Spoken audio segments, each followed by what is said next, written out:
Hello, welcome to Company and Partnership Law class. Today we want to look at section 5 of Unit 2, which is on promoters and pre-incorporation contracts. Session objectives. By the end of this session, you should be able to define the concept promoter, list and explain the duties of a promoter, and lastly, explain pre-incorporation contract. Now the question is, who is a promoter? Section 10, subsection 1 of Act 992 define who a promoter is. So a promoter is a person who is or has been engaged or interested in the formation of a company. So those who conceive the idea of company, those who play one or two roles to ensure that the company comes into existence, they are all promoters as far as the formation of that company is concerned.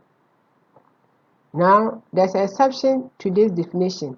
Section 10, subsection 2 of Act 992 provides that a person acting in his professional capacity for persons engaged in procuring the formation of a company is not a promoter. What it means is that if a group of people or a person is form a company and you are asked to provide a service, for instance, a lawyer, to provide a legal advice, because the lawyer is acting in his professional capacity, because the normal duty of a lawyer is to give advice. In that case, the lawyer is not a promoter as far as that company is concerned. However, if the lawyer in question is providing or playing any key role different from giving advice, then he will be a promoter to that effect. So the question of who a promoter is, to some extent, will depend on the nature of the duty that the person is performing towards the formation of the company. Now you want to look at the duties and liabilities of a promoter. First of all, you have to know that the duty of a promoter, one of the duties of a promoter is to ensure that the formation of company is complete. Another duty is that it is the duty of the director to raise the working capital of the company. The working capital here simply means that the current assets of the company less the current liabilities. That gives you the working capital.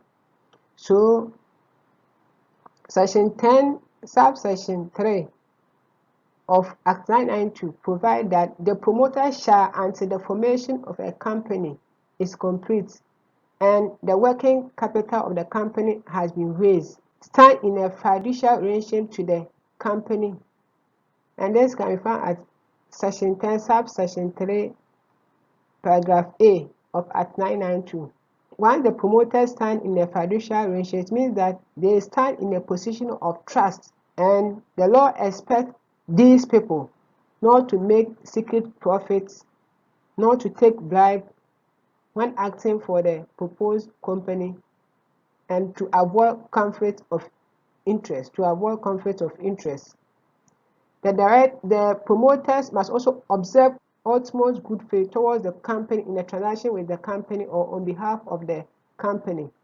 It means that when you are acting on behalf of the company, you have to give out your best. You have to be honest in dealing with the company.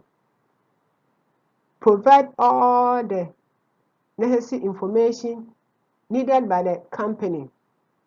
In case you want to enter transaction on behalf of the company, you have to negotiate well as if the contract is for you.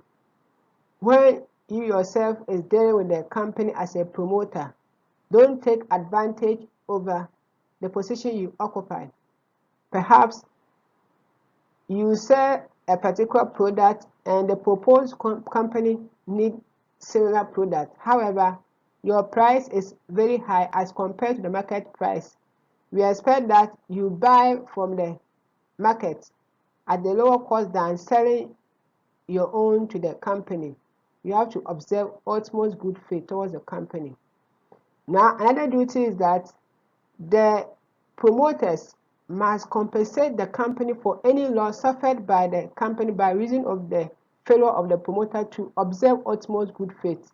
Now, what you are saying is that as a promoter, if per your position, because you are required to observe utmost good faith, you have to conduct due diligence in acting for the company.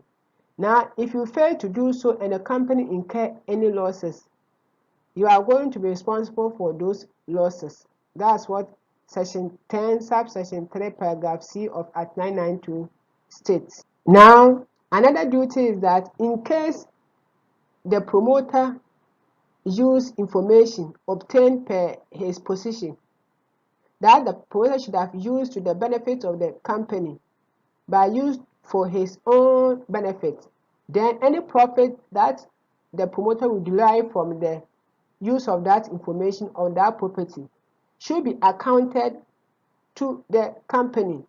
It means that if a promoter acquires property or information, so the key words here are property or information in the circumstance in which it was the duty of the promoter as a fiduciary to acquire that property or information on behalf of the company, shall account to the company for the property or information and for the profits which the promoter may have made from the use of that property or information. For instance, you have been sent by the company to purchase a plot of land. Now, when you went there, there were two plots of land. One is let's say 10 million, and one is 8 million. Now, in this case, you decided to buy the 8 million for yourself and buy the 10 million for the company. Here, there is a difference of 2 million. Now, this 2 million being the profit that you have made, because if you bought it at 10 million, it means that you are going to incur extra cost of 2 million. By buying it for yourself at 8 million, it means that you have gained 2 million. That 2 million should be given back to the company. Or it may happen that the company has sent you to buy certain things for the company. You buy the thing for yourself and you resell the property in question to the company at a higher price. You have made a gain. You have to account it to the company.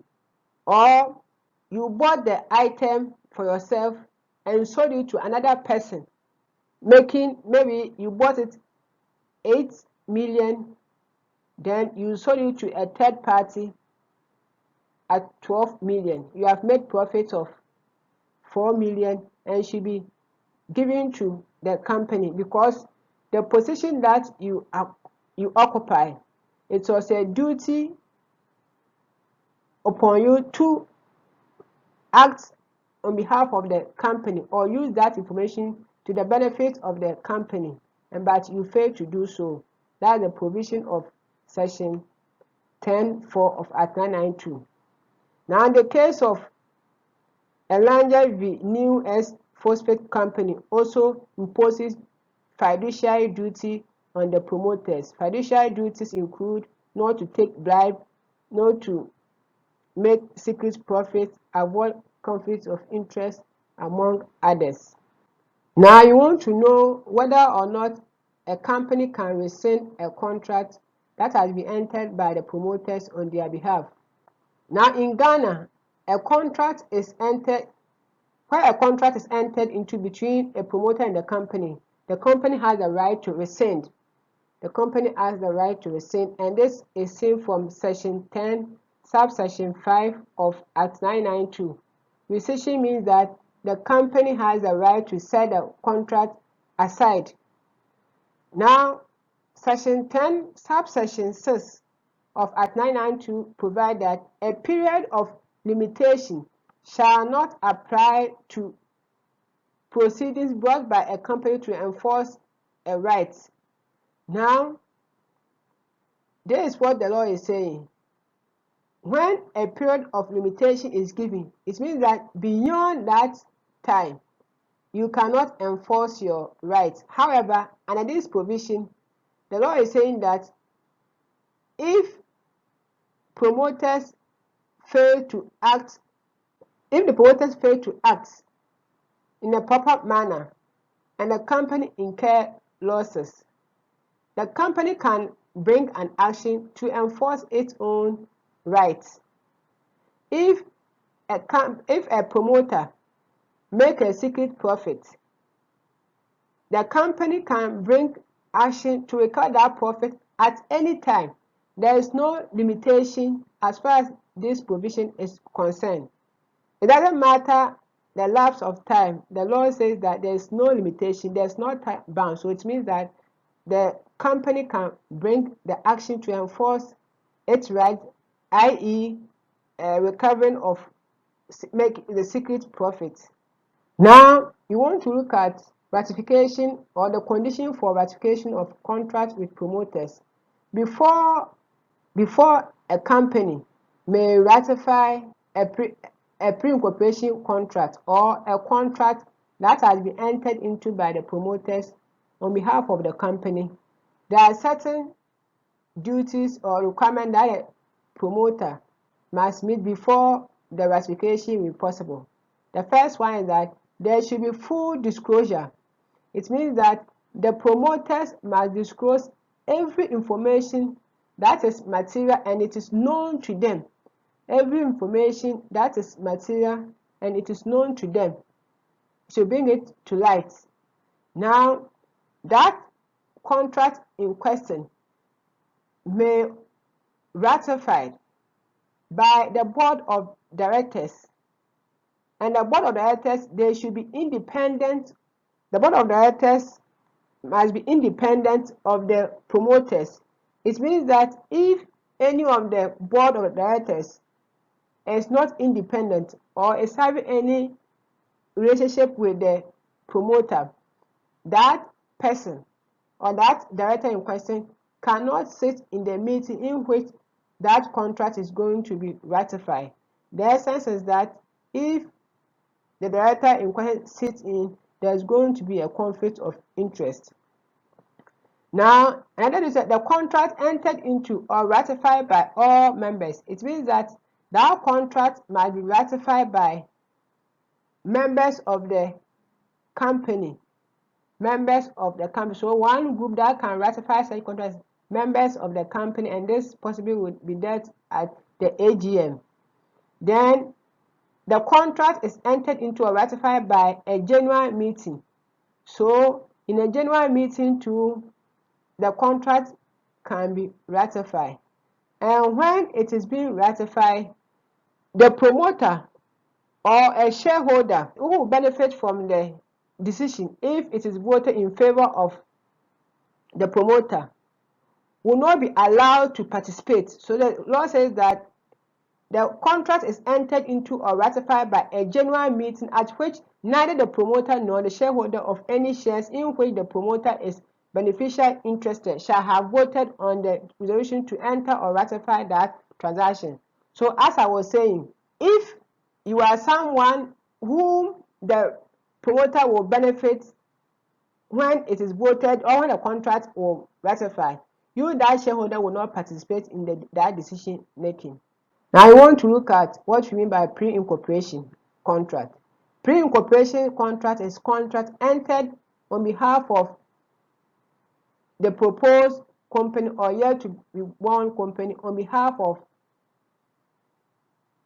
the company. So promoters will enter into a contract prior to the formation of the company. That contract is what we call a pre-incorporation contract.